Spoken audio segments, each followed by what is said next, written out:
മാം, സ്ത്രീകളിൽ മാത്രം കണ്ടുവരുന്ന ചില ജീവിത സാഹചര്യങ്ങൾ പിന്നീട് പാർക്കിൻസൺസിലേക്ക് നയിക്കുന്നുണ്ടോ?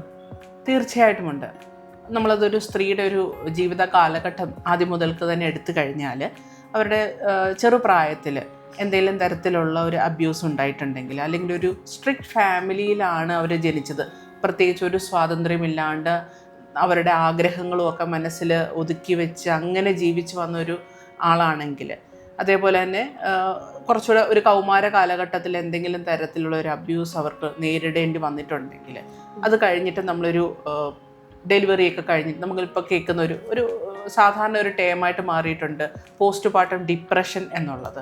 ആ പോസ്റ്റ് പാർട്ടം ഡിപ്രഷൻ ഇപ്പോൾ അത് എല്ലാവരുടെ ഇടയിൽ അറിയുന്നുണ്ടെങ്കിൽ പോലും ഇത് മുൻപേ ഉള്ള ഒരു കാര്യമാണ് ഈ പോസ്റ്റ് പാർട്ടം ഡിപ്രഷൻ. അത് പക്ഷേ കൃത്യമായിട്ടത് മനസ്സിലാക്കാനോ അതിനെക്കുറിച്ചിട്ടുള്ള ഒരു അവയർനെസ്സോ അക്കാലത്തുള്ള ആൾക്കാർക്കുണ്ടായിരുന്നില്ല. അത് കാലക്രമേണ ഇത്തരത്തിലുള്ള പ്രശ്നങ്ങൾ ഉണ്ടാകുന്നുണ്ട്. പിന്നെ മെയിനായിട്ട് ഹോർമോണുകളിലുണ്ടാകുന്ന ചേഞ്ചസ്, അതിൽ തന്നെ തൈറോയ്ഡ് ഹോർമോൺ, ഇപ്പം നമ്മൾ പൊതുവേ കേൾക്കുന്ന ഒരു പേരാണ് ഹാഷിമോട്ടോസ് തൈറോയിഡൈറ്റിസ് എന്നുള്ളത്. അതൊരു ഓട്ടോഇമ്മ്യൂൺ ഡിസോർഡറാണ്. അതിനെ നമ്മൾ കൃത്യമായിട്ട് അത് അഡ്രസ്സ് ചെയ്തില്ല അല്ലെങ്കിൽ ട്രീറ്റ് ചെയ്തില്ല എന്നുണ്ടെങ്കിലും ക്രമേണ ഇത്തരത്തിലുള്ള ന്യൂറോളജിക്കൽ കണ്ടീഷനായിട്ട് മാറാനുള്ള സാഹചര്യം ഇന്നത്തെ കാലത്ത് വളരെ കൂടുതലാണ്.